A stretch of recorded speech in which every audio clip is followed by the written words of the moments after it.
pwede mo na kaming maglagay ng mga Sige na lang, sumulat na lang kayo ng ano. maganda din. Ano? Yung request na lang. Request na for the meantime. Tagalogin mo na lang. Oh, For the meantime. habang hindi pa Oo. namin titirahan o hindi pa na Oo. Ay kung pwede mo na tayo maglagay ng gamit. magpwede kayong Pwede mo na tayo maglagay ng gamit. Pwede na, Tapos pwede. pagka ano na. At para- Kasi ako rin po papautusin Kasi niyo. inaano Ako siguro niya mag-check baka lang. occupy namin baka sakali. ganun. Oo. Kasi ano kasi ganun-ganyan naman nangyari sa mga bahay, di ba? Tirahan lang nila tapos kikling na nila. Pero Naman hindi nila. hindi pa sinabi ng GSIS kung magkano talaga kung sakali bilhin ninyo. Parang nasabi nila na 6 ba yun? 600? 600. Kasi parang 800 ang nabayad ko eh. Oh. Kaya 800 times ano, parang ginawa kong 25 years. Kaya nung nakita ang edad ko, sabi magbabayad ako over the counter ng 800. Iyon naman pala, lagi na akong nagpupunta. Kasi may sinabi naman kasi sila sa amin na may bakanting bahay dito. Sabi niya, kung yan ang applyan nyo, ay hindi nyo bastang makuha yan. So, mag-better na lang na dito kayo mag-apply sa ibang bakante, makukuha yun na lang ng 6 to 700. Yun lang ang sabi nila. Okay. So, yun ang mas, ano namin, yung 6 na 700. Pero hindi yan ang bahay. Kasi mahirap nga daw yan kasi yung nakapangalan sa may-ari. Pero maganda po yan kasi yung GSIS, hindi pa nakapangalan sa mister nyo. Ang titulo, iba, hindi pa nakapangalan sa mister Naka-ano na? Nakalagay na? Ano, Henry Verola. And nakalagay na. Kaya ang transfer, So, galing sa magpa-transfer pa Henry kayo. Verola, i-transfer na sa pangalan Oo, sa pangalan Diretso nyo. na. Oo. Dito na, Ha? mas maayos yun. Kasi Oo, kasi may na-transfer na sa pangalan. akin kasi patay na Oo. nga yung... At saka ako ang nag... So, na-transfer na sa inyo, di pa? Yun nga, pumunta Ita-transfer. ako. Ita-transfer pa lang. Ibigay na sana ang title sa akin, i-transfer na. Mm. Sabi nung Register of Deeds, may problema yata ang GSIS dito sa lote mo. Sabi ko, ano yan? Sabi niya, pwedeng ibigay ko sa iyo, pero manatili itong problema.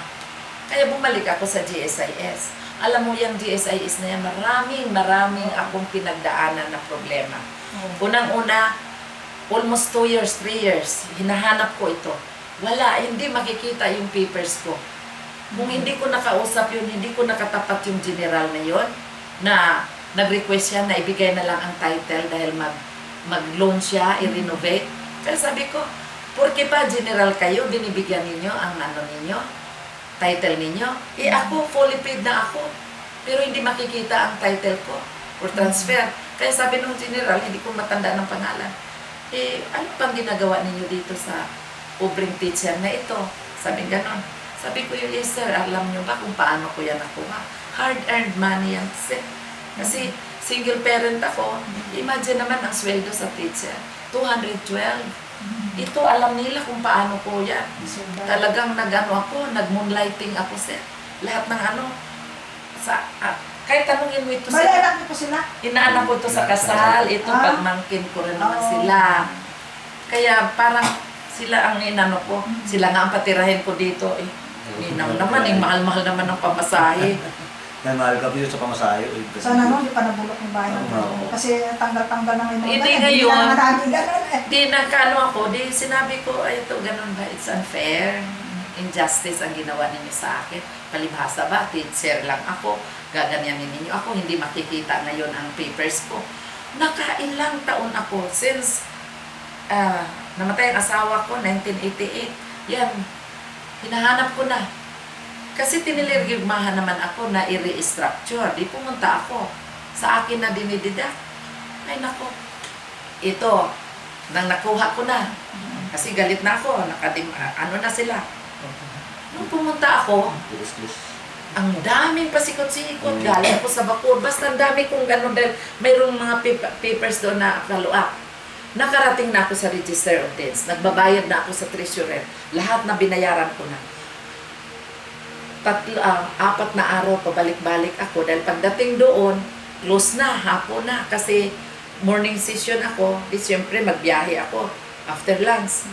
Hanggang sa nag-absent ako. Pagdating ko doon, nakapila na ako. Kukunin ko na. Aba! Sabi, ay, buhay ka pa pala? Sabi ko, bakit? Nandito, this is Lydia Verola. Ano ba yan, sir? Ako ang nag-claim ngayon. Ang asawa ko ang patay. Ay, binasa ko naman doon. The deceased Lydia Verola. Sabi ko, di pinuntahan ko ang GSIS. Sabi ko, sir, sino bang gumawa nitong papers ko? Sabi niya, secretary daw. Sabi ko, may I know what is the qualification? Mag-apply na lang ako, sir. Sabi niya, bakit? Sabi ko, sa bagay, sir, teacher lang ako, hindi ako secretary. Pero, ano ba itong ginagawa ninyo sa akin? Bakit naging deceased ako? Bakit ako ang patay? The deceased of Lydia Verola and the heirs, yung dalawa kong anak. Sabi ko, ang asawa ko ang may-ari niyan. Ako ang heir. Hindi yung nako. Ginaganon. Nilagyan ng Snoopy.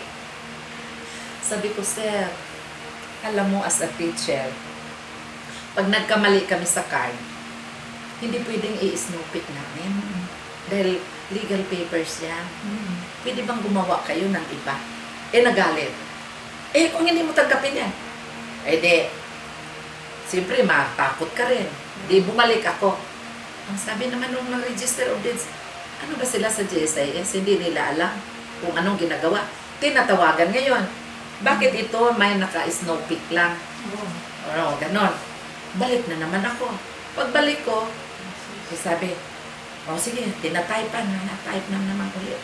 Tapos sabi ko, sir, sabi nung register of deeds na kailangan daw i-countersign mo lahat yan. Ganon. Galit, parang galit. Sabi ko, sir, hindi lang naman ako ang nagsabi. Ganon. Alam ko, nakailang mali, pabalik-balik. Ganon. Ano pa ba yung pinapapunta pa ako sa Mindoro. Isipin mo, yung Mindoro, tinitingnan kong yung asawa ko, walang property doon sa Mindoro. Pinapapunta pa ko dahil nakatira kami. Palipat-lipat nga kami ng tirahan. Pero meron, bagong dating, nakatira din kami sa Munwok. Doon sa bahay ng pinsan ko. Nakatira din kami sa Manggahan, sa kung saan ang address na yan.